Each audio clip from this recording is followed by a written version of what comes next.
السلام عليكم ورحمة الله وبركاته. النهاردة إن شاء الله نزرع مع بعضنا الخوخ بطريقة سهلة ومضمونة بنفس ما أنا جربت في دي يا جماعة. بصوا يا جماعة، دي بعد تجربة طبعا. دي بصوا يا جماعة، لسه بعد مرورها 15 يوم أو 20 يوم على الأقل. طبعا الخوخ يا جماعة بيطول. هنزرع مع بعضنا الخوخ دلوقتي بين البذور بنفس الطريقة وبنفس التجربة اللي أنا جربتها في دي يا جماعة. تمام، يلا بينا نبدأ الطريق. طبعا احنا كل اللي انت عليك ان انت تجيب البذور بتاعت اللي هو يا جماعة بيبدأ في الخوخة. تمام، وهنبدأ اننا نطلع الجنين من جوا يا جماعة. نبدأ نقص. طبعا هي هتعذبنا شوية يا جماعة، بس لازم نطلع الجنين من جوا، ما تنفعش انك تزرعها زي ما هي. طبعا بص يا جماعة، انا طلعتهم تمام يا جماعة، وحطيتهم جوا المنديل وغطيتهم وسبتهم قد 5 6 ايام يا جماعة، وبعد كده نبدأ نطلعها.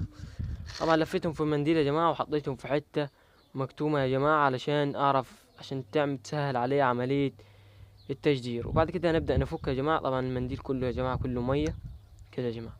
هذا يا جماعة الجذور جو، البذور جوا يا جماعة. بصوا هذا يا جماعة البذور. هنبدأ نطلع بذرة واحدة كده يا جماعة. ها، بصوا يا جماعة، كله بدأ يفتح في التجدير. كله بدأ يفتح فيها التجدير يا جماعة، وكله هيخدر. بس احنا خلينا نجرب في أول واحدة عشان ما نطولش عليكم في الفيديو. كده يا جماعة، هذه جبنا واحدة يا جماعة، وهنبدأ نجيب ايه كده يا جماعة. اهم حاجة يا جماعة انك تخرمها من تحت، بس دي اهم نقطة كده عشان تعمل تصريف الى المياه. تمام يا جماعة.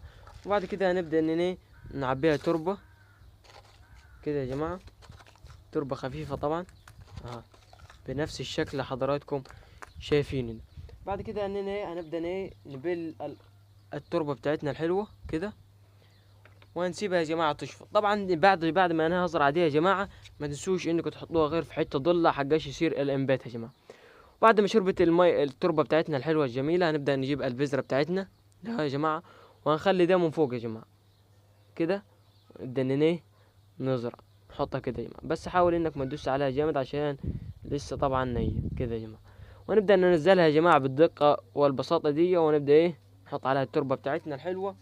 وبعد كده هنبدأ نديها شوية مية بسيطة كده يا جماعة، وهنبدأ نسيبها طبعا زي ما قلنا في مكان ضلة. ومبروك عليك، بعد اسبوع او 15 يوم تبقى معاك شجرة بالشكل حضراتكم شايفين.